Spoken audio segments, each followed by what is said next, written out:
Life में top करो, school या एग्जाम में टॉप किए ना किए कोई फर्क नहीं पड़ता है यहाँ पर। इसलिए किसी भी लाइफ की एंट्री भले खराब हो लेकिन एग्जिट एकदम तगड़ा होना चाहिए। आपका बचपना भले गरीबी में बीता हो लेकिन आपके माँ बाप की बुढ़ापा कभी गरीबी में नहीं बीतनी चाहिए। जैसलमेर के बगल में पोखरण, कौन सा जगह है? पोखरण। भारत ने अपना परमाणु परीक्षण कहाँ करता है? पोखरण। कहाँ करता है? पोखरण। यहीं पे क्यों करता है भैया? यहाँ कोई रहता ही नहीं है, मरुस्थलीय क्षेत्र, भड़का दो कुछ भी, कोई दिक्कत नहीं है पोखरण में। तो 1974 में इंदिरा गांधी ने डिसाइड किया कि हमें क्या बनाना है? परमाणु बम बनाना है। कब डिसाइड किया इन्होंने? 1974 में। बट उस समय हम लोग उतना डेवलप नहीं थे, तो हम लोग यहाँ पर मई 1974 परमाणु बम का परीक्षण करने के लिए सोची। लेकिन 1974 में हम लोग उतना डेवलप नहीं थे। 1974 में हम लोग के यहाँ मोटरसाइकिल नहीं थी बढ़िया, राजदूत उष्टू टाइप का थी सब। वहां फ्रीडम तो इधर आया है यार, 1974 में फ्रीडम कहाँ था? यमाहा वगैरह था। यहाँ पर इन्होंने पोखरण में परमाणु परीक्षण किया, लेकिन गलती से वो उतना सक्सेस नहीं हुआ जितना होना चाहिए था। उस परीक्षण का जो नाम था, उसका नाम था स्माइलिंग बुद्धा। क्या नाम था? स्माइलिंग बुद्धा। तो हो गया बात वही, भड़कइबो किए लोग, फूस दे करके रह गया, पकड़ा गए हम लोग। अब अमेरिका हम लोग पे दबाव बना दिया। अमेरिका ने एक नियम बना दिया, सीटीबीटी और CTBT, comprehensive test ban treaty. कोई भी व्यक्ति परमाणु बम का परीक्षण नहीं कर सकता है, और बैन लगा दिया। ना आपको जल पे परीक्षण करने देंगे, ना थल पर परीक्षण करने देंगे, ना हवा में परीक्षण करने देंगे, पूरा बैन लगा दिया। और एनएसजी बना दिया, national supplier group, nuclear supplier group, कि कोई भी देश भारत को मतलब यूरेनियम नहीं देगा। तो हम लोग बस यूरेनियम ही नहीं था, चोरी छुपे हम लोग यूरेनियम मंगाते भी तो सीटीबीटी था, परीक्षण करने नहीं देगा। भारत ना एनएसजी को माना है ना सीटीबीटी को माना है, और एनपीटी लगा दिया, न्यूक्लियर नॉन प्रोफिलरेशन ट्रीटी, नाभिकीय अप्रसार संधि, की कोई भी देश दूसरे देश को मतलब टेक्नोलॉजी नहीं बेचेगा कि परमाणु बम बनता कैसे। मतलब साला चोट्टा चारों ओर से घेर दिया। कभी कभी गरिया देते हैं यार, क्या हम मशीन थोड़े हैं कि जो सेट कर दिए वही बोलेंगे। देश पे बात आती है तो हम सब भुला जाते हैं। तो दोस्त है ट्रम्प है कि बाइडेन है, सोच रहा बाहर में जा तू कोनो चीज हो। यहाँ पहले हमको मतलब तुम बनाओ परमाणु बम, कोई दिक्कत नहीं, हम लोग दिवाली वाला धुकधुकुआ बनाएंगे। मतलब एनपीटी क्या कहता है? न्यूक्लियर नॉन प्रोफिलरेशन ट्रीटी, नाभिकीय अप्रसार संधि, कि कोई देश दूसरे देश को परमाणु टेक्नोलॉजी नहीं देगा। एनएसजी, कोई देश मतलब बिना परमिशन, एनएसजी के बिना मीटिंग के मतलब यूरेनियम सप्लाई नहीं करेगा। और यूरेनियम उसी को सप्लाई करेगा जिसने सीटीबीटी पर साइन किया कि हम परमाणु बम का परीक्षण नहीं करेंगे। जी भाई साहब, परीक्षा माने बम बना के क्या कर लेंगे? मान के चलिए हमारे पास टेक्नोलॉजी आ गया, ठीक है, और एनएसजी से हम सप्लाई करके यूरेनियम भी ले लिए। एनपीटी कहता है बम परीक्षण नहीं करने देंगे। तो भाई बना के रखने से थोड़े होता है, एक बार पटके उठके तब ना समझ में आएगा काम कर रहा है कि नहीं। पता चला बना के रख लिए, युद्ध में पटके तो धुआं दे के रह गया। तो एक बार परीक्षण मतलब चारों ओर से हम लोग को घेर दिया था। अब भारत वाले वैज्ञानिक भी तो मतलब है सब उसी हिसाब के ना। भारत वाले ने कहा कि एक काम कीजिए, एक समझ में नहीं आ रहा है, अमेरिका से कहिए तू हमारे यहाँ परमाणु बिजली घर लगाओ। तो इंदिरा गांधी थी ना, अमेरिका को फुसला दी, कही कि देखिए ना गुजरात में हमारा तारापुर जगह है, वहां परमाणु बिजली घर लगाना है, उसमें बिजली बनेगा, लाइट बत्ती जलेगा, आप बिजली घर लगाइए। सुने हैं कि 300 करोड़ का खर्चा आता है, जबकि 200 करोड़ का खर्चा आता था। तो अमेरिका लपलपा गया कि अरे दादा बिना मोलाई तो रेट बढ़ा दी है। अजब हाल है भाई, महिला मोलाई ना करे, ऐसा हो सकता है? महिला को कोनो सामान फ्री में कहेंगे तो कहेगी 2 गो दे दो। तो अमेरिका ने सहयोग कर दिया, हाँ हाँ हम पूरा परमाणु बिजली घर बना देंगे, बिजली बनेगा, आपके यहाँ भुकभुकवा लाइट चलेगा एकदम। तारापुर में 1972 में बिजली घर लगा दिया। अब बिजली घर चलेगा कैसे? इंदिरा गांधी का हमें यहाँ यूरेनियम नहीं है, एक काम कीजिए, जो बिजली घर लगा है ना उखाड़ के ले जाइए अपना, ठेका कैंसिल। कहा अरे पगली कही के तो पैसा दे, तो पैसा कौन ची का, ये तो कौन सी तू बनी ले एनएसजी कि हम यूरेनियम नहीं देंगे। कहा अच्छा तुमको दे देंगे, कोई दिक्कत नहीं। अब वो यूरेनियम लिया था हमें बिजली घर में भड़काने के लिए। अरे भैया तू ले आओ ना हुक्मा, हम लोग ना डिसाइड करेंगे इसको भड़काना किधर है। इधर आया 1972 में तारापुर में, उधर तैयारी चल रही थी 1974 में। हम लोग ने उसमें से निकाल के इसमें भड़का दिया। बाद में पता चला गलती हो गया, अमेरिका होशियार निकला। जो यूरेनियम बिजली घर में लगता है वो 20% इनरीच रहता है, अब परमाणु बम में 80% इनरीच चाहिए होता है। हमसे गलती हो गया ससुरा, जातो गया भातो ना मिला, भड़काइयो दिए बदनामो हो गए लोग, और सब सतर्क हो गया, सब हरक गया। सब देहात में बोला जाता है ना, हरक गया सब। ले भाई हम लोग को पता नहीं था, जो हम लोग कच्चे मसाला पे भड़का दिए थे लोग। अब क्या हो, इस सब 75 को नियम लगा दिया, हम लोग को कोई देता ही नहीं था। तो बस अब भारत में वैज्ञानिक, इंदिरा गांधी ने प्रोग्राम को कैंसिल नहीं किया, कहा कि बनाइए।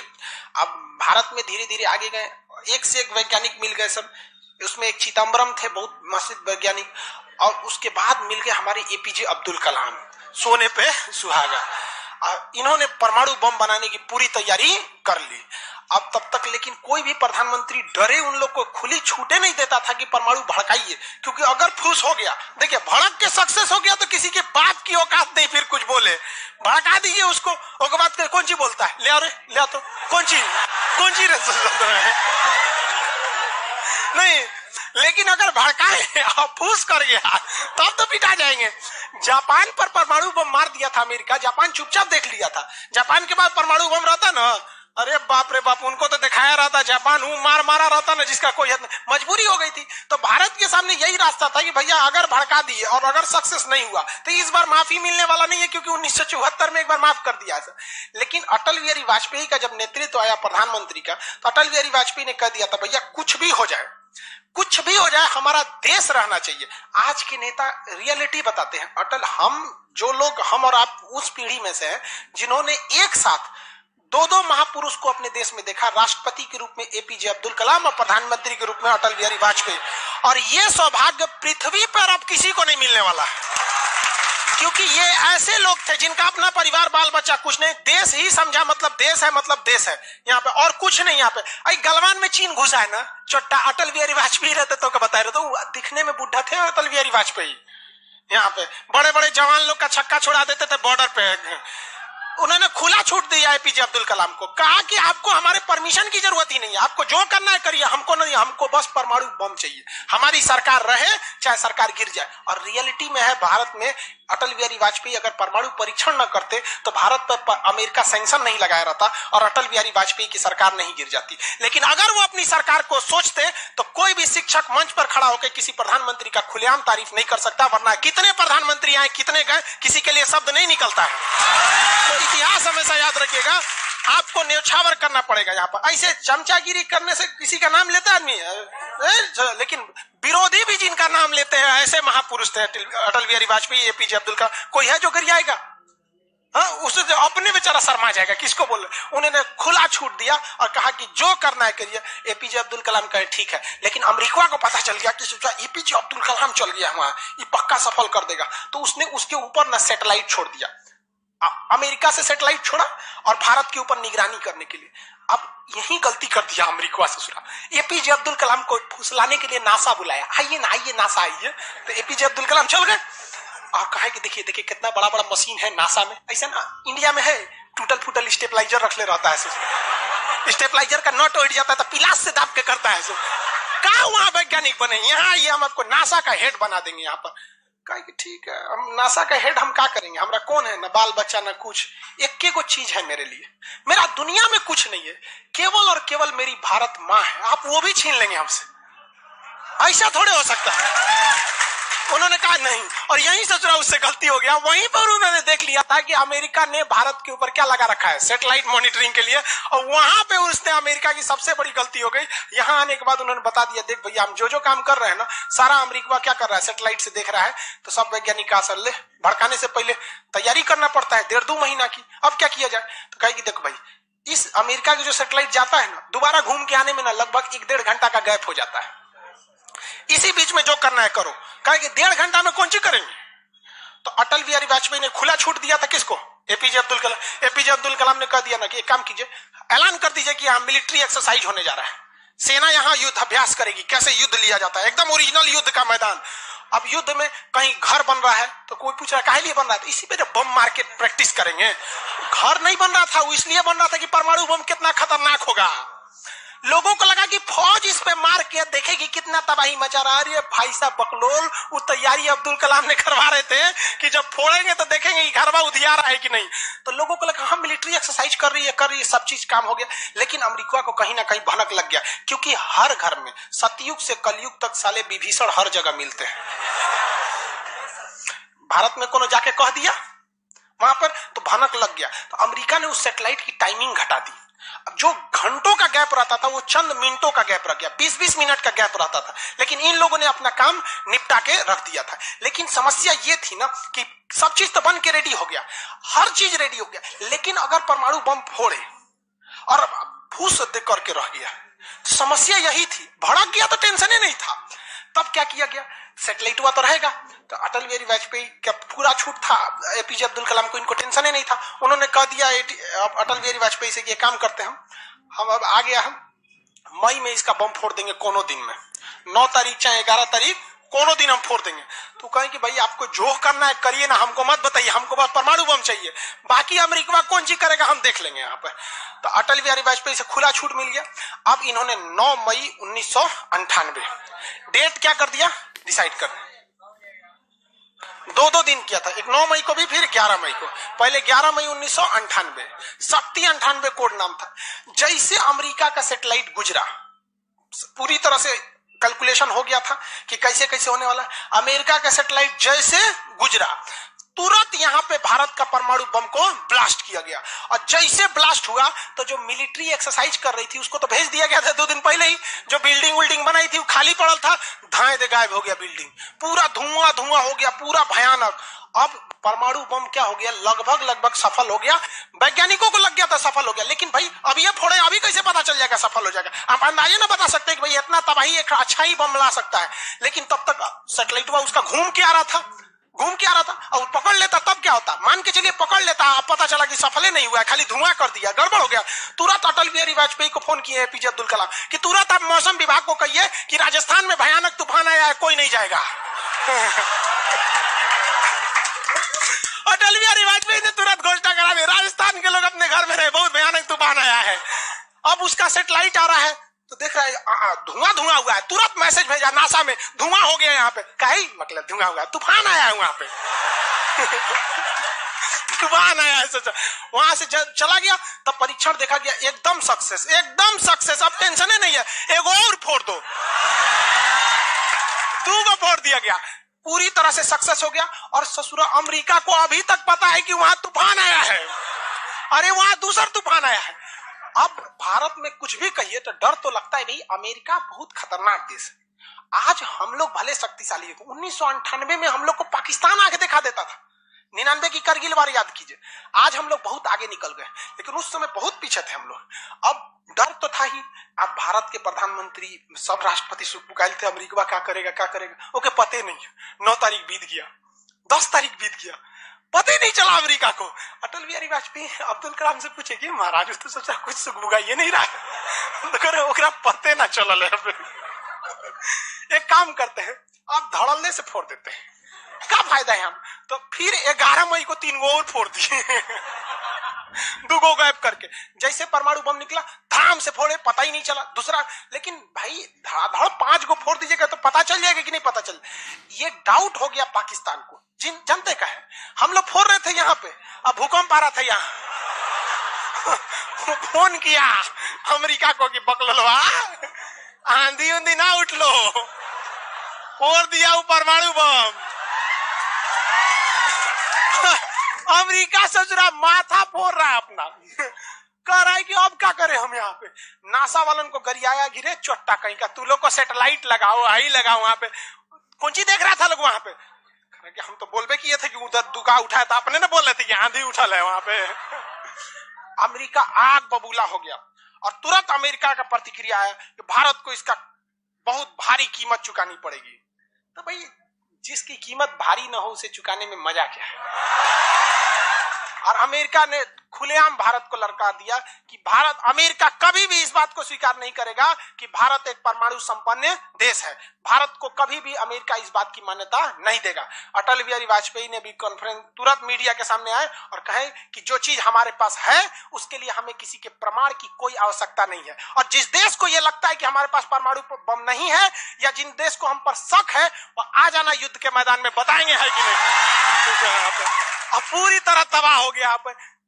अब अमेरिका माथा पीटते रह गया। अमेरिका ने आदेश दिया अपनी सेना को कि तैयार रहो। अटल बिहारी वाजपेयी ने आदेश दिया अब्दुल कलाम को कि जो बम बनाए हैं ना, 2-4 को फोटोकॉपी उसका रेडी रखिए। फोटोकॉपी मतलब उसका बना के रेडी रखिए, क्योंकि सेना की लड़ाई में भाई आर्मी टू आर्मी बहुत दिक्कत हो जाएगा। एडवांस है वो बहुत। आज के वक्त में भी हमारा हथियार वहीं से खरीद किया था। भारत ने भी डिसाइड कर लिया कि जो होगा आपकी परमाणु बम से होगा। अमेरिका भी डर गया कि ना भाई इससे लड़ना अब ठीक नहीं है। पाकिस्तान वो बम बना के रख ले था, डरे नहीं फोड़ रहा था। एक हफ्ता तक देखा कि भारत को क्या हो रहा है, देखा कि कुछ नहीं हुआ, इहो चुप पे फोड़ दिया। अमेरिका एकदम ककुआ गया, एकदम कह रे चट्टा कहीं का तू क्या फोड़ा रे।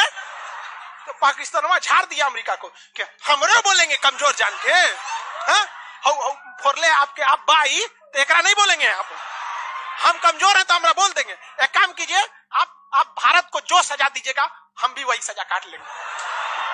सोचा हमरे पे खेल गया। हम ही लोग पे खेल गया पाकिस्तान। अब भाई अमेरिका टेंशन में आ गया। अमेरिका ने भारत पर एम्बार्गो और प्रतिबंध लगा दिया। जैसे अभी सऊदी अरब पे प्रतिबंध लगा दिया, कल के वीडियो में बताए थे, सऊदी अरब का डस्टबिन बना दिया वहां के। तो वहां पर अमेरिका ने भारत पर प्रतिबंध लगा दिया। कोई देश भारत से सामान नहीं खरीदेगा। जो जो चीज जरूरत की थी सब चीज पर बैन लगा दिया। भारत की अर्थव्यवस्था डूब गई, पाकिस्तान की भी अर्थव्यवस्था डूब गई, लेकिन भारत को बचा लिया भारत के 55 लाख कुशल कारीगर जो विदेशों में काम करते हैं। आप प्रतिबंध लगाइएगा भी तो पूरी दुनिया का कारखाने ठप हो जाएंगे, क्योंकि हर जगह भारत के वहां वर्कर काम करते हैं। और अमेरिका या सीबीएसई वाले जो वर्कर होते हैं वो स्पेशलिस्ट होते हैं। पेंट मारता है तो पेंटे मारेगा। भारत का मिस्त्री मल्टी टैलेंटेड होता है। पेंट मार रहा है उसको कोई एकाटी ठोक दो तो बिजली वाला काम कर दे, तो हाँ तार और खींच देते हैं। मल्टी टैलेंटेड होता है और काम भी बहुत ज्यादा करता है। काम हम जब 5 बजे कर देगा तो आदमी अच्छा बोरा नीचे उतार दो, तो ये सब बड़ी काम कर देता है। मेहनती होता है सब, कोई दिक्कत नहीं है उन सब में। खाना नहीं भी है तो कोई दिक्कत नहीं, निकालेगा जो खाई नहीं है चालू। तो पूरी दुनिया से भारत को पैसे आ रहे थे। पूरी दुनिया भारत में क्या, भारत के हजारों वर्कर लाखों काम कर रहे थे, भारत में पैसा आ रहा था। तो हमारी अर्थव्यवस्था पे उतना भयानक प्रभाव नहीं पड़ा, लेकिन पाकिस्तान की अर्थव्यवस्था तबाह हो गई। इसकी यहाँ के कोई वर्कर को ले भी नहीं जाता है। अरे चोटा कब मार करेगा कोई ठीक है नहीं है यहाँ पर। ये सब इतने बड़े बैल होते हैं सब पाकिस्तान वाला। अगर पाकिस्तान के एक मोहल्ला से 5 आदमी विदेश गया है ना, वहां अच्छा से हंसी खेसी से ड्यूटी कर रहा है, अगर उसके परिवार में यहाँ झगड़ा होगा ना तो दोनों वहां झगड़ा कर लेगा सर। तो अब्बा काहे मर लो हमारी खाला को वहां मार कर ले। उसकी अर्थव्यवस्था पूरी तरह से बर्बाद हो गई। अब पाकिस्तान के साथ अजीब सी दिक्कत था। अमेरिका अर्थव्यवस्था बर्बाद कर दिया, लेकिन पाकिस्तान भाई साहब हरामियों में नोबेल पुरस्कार मिलता तो हर साल यही लाता।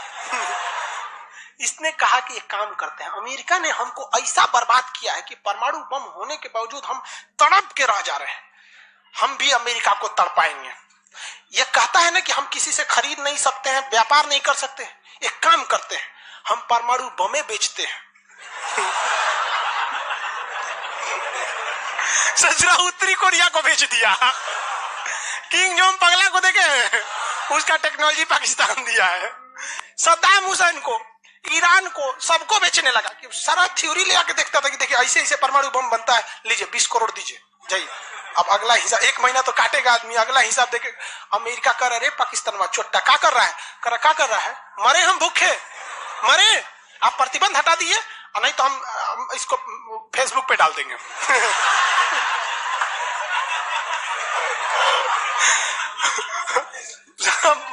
अमेरिका पगला गया। अमेरिका प्रतिबंध हटाया। इस बार फायदा उठा लिया भारत, कहा रे ओकरा हटाया तो हमरो प्रतिबंध हटाओ। समझ में आ गया कि नहीं? तो गलती से भी अगर हम लोग जब भी एक दूसरे का अंतर्राष्ट्रीय मंच पर साथ दिए हैं ना, तो दोनों को फायदा हुआ है। लेकिन ये चुट्टा उसको समझ में नहीं आता है। अभी भी अगर वो शांति से रहेगा ना तो बहुत आगे जाएगा, और अशांति से रहेगा तो एकदम में आगे चल जाएगा। परमाणु परीक्षण समझ में आ गया? किसी कोई दिक्कत कहां होता है? पोखरण में। आज भारत परमाणु संपन्न है या नहीं है? परमाणु की आवश्यकता है? नहीं। अब अमेरिका केस कर दिया भारत पर, कहा कि आपने न्यूक्लियर प्रसार संधि तोड़ा है। भारत ने काम नहीं तोड़े हैं, हमने किसी से संधि मंगाया ही नहीं है, हमारे खुद के वैज्ञानिकों ने खुद बनाया है। और ये बात खूब एपीजे अब्दुल कलाम ने बोला था। कौन सी बोलता है चुराए हम बनीले, बताएं कैसे बनता है? कहा कि अच्छा ठीक है ये नहीं है, लेकिन आपने यूरेनियम तो चोरी से मंगाया। कहा चुप, चट्टा कहीं का चोरी से मंगाया। हमारे केरल में यूरेनियम निकलता है, जादू गोड़ा की खान झारखंड से निकलता है, उसी से हम बनाए। हम किसी से भीख नहीं मांगे हैं, हम हिंदुस्तानी हैं लोग यहाँ पे, भीख में तो हमें कुछ भी नहीं चाहिए। तो एनएसजी कहा कि अभी तब कहा अब कौन सी पे मुकदमा ठोके, तब इस पे ठोक दिया भारत पे। आपने परमाणु परीक्षण किया क्यों है? भारत ने ये मुकदमा जीत लिया। जानते हैं कैसे? कहा कि कैसे? हमने तो कोई नियम नहीं तोड़े। सीटीबीटी कहता है पानी में नहीं फोड़ सकते हैं, जमीन पे नहीं फोड़ सकते हैं, हवा में नहीं फोड़ सकते, हम जमीन के अंदर फोड़े हैं। भारत ने कहा फोड़ा था? जमीन के अंदर। तो भारत को उस समय हर चीज साथ दिया था, बुद्धि, विवेक, बल, शक्ति सब रहना चाहिए, तब आप जीत सकते हैं। ऐसा नहीं कि परमाणु बम ले लेने से आपको जीत जाएंगे। कब कैसा सिचुएशन था, आंधी आया है, परमाणु बम फूट गया, तो हर चीज बहुत कांड हुआ यहाँ पे। बाद में अमेरिका को समझ में आ गया कि नहीं हो सकता है, अब भारत को नांग नहीं सकते। वो गया जमाना जब हमारे ऊपर किसी का शासन हुआ करता था। आज भी भारत में बस जाति पात खत्म हो जाए, ऊंच नीच पे लड़ना खत्म हो जाए, और Congress BJP high party how party मतलब नेतागिरी खत्म हो जाए, तो सोचिए ना हमारे पास कमी किस चीज की है कि नहीं? नेतागिरी तो सॉल्व हो सकता है। यूपीएससी का एग्जाम कंपलसरी कर दीजिए नेता बनने के लिए। काम खत्म, तुरंत खत्म हो जाएगा काम। आप इसको समझ में आ गया कि नहीं? लाइव वाले सब लोग समझ में आ गया? अब आगे कल समझेंगे। लो आज के लिए इतना ही, खत्म हो गया, टाइम में कम पड़ जाता है।